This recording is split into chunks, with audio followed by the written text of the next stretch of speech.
એ લોકો આજનો આપણો મિની બ્લોગ મેરડીમાના મંદિરે જવાથી શરૂ થાય છે. તો અત્યારે આપણે મેરડીમાના મંદિરે નાહી ધોઈને નીકળી ગયા હતા.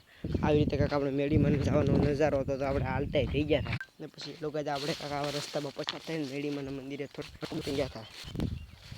આવા રસ્તા પસાર થઈને આપણે મેરડીમાના મંદિરે હાલતા થઈ ગયા હતા. કાંક આવી રીતે આપણે હાલ્યા જતા હતા. જે લોકો કબૂતર ઉડ્યા તો આપણે મેરડીમાના મંદિરની ધજા હોતી દેખાઈ ગઈ હતી.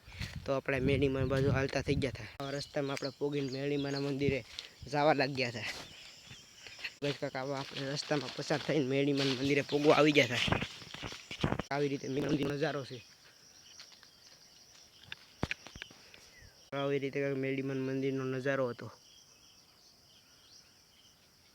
આપણે અત્યારે મેરડીમાના મંદિરે પોગી હોતી ગયા હતા. ચંપલ કાઢીને અત્યારે મેરડીમાના મંદિરે ચડી હોતી ગયા હતા. આપણે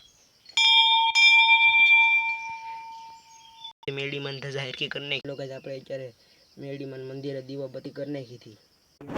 મેરડીમાન મંદિરે આપણે દરવાજો દઈ દીધો.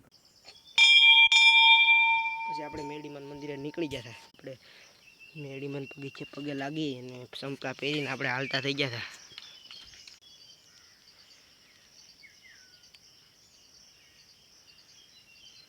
અત્યારે મેરડીમાના મંદિરે પગે લાગીને આપણે અત્યારે ઘર તરફ પાછા નીકળી ગયા હતા. પાછા કાંક આવા નજારા થઈને ઘર બાજુ નીકળી હોતી ગયા હતા. પછી કાંક એટલી સેટી મેરડીમાન ધજા દેખાતી હતી. પછી આપણે મેરડીમાન ધજાને પગે લાગીને પાછા ઘર તરફ નીકળી ગયા હતા. પછી એ લોકો કાંક આવા અત્યારે રસ્તામાં પસાર થઈને મેરડીમાન મંદિરે આપણે અત્યારે ઘેર તરફ જવા હોતે લાગ્યા હતા. એ લોકો આપણો મિની બ્લોગ અત્યારે ઘેરે પોગી ગયા હતા. ત્યાં આપણો મિની બ્લોગ પૂરો થાય છે. તો લાઈક કરજો, શેર કરજો, સબસ્ક્રાઈબ કરજો, સપોર્ટ કરજો.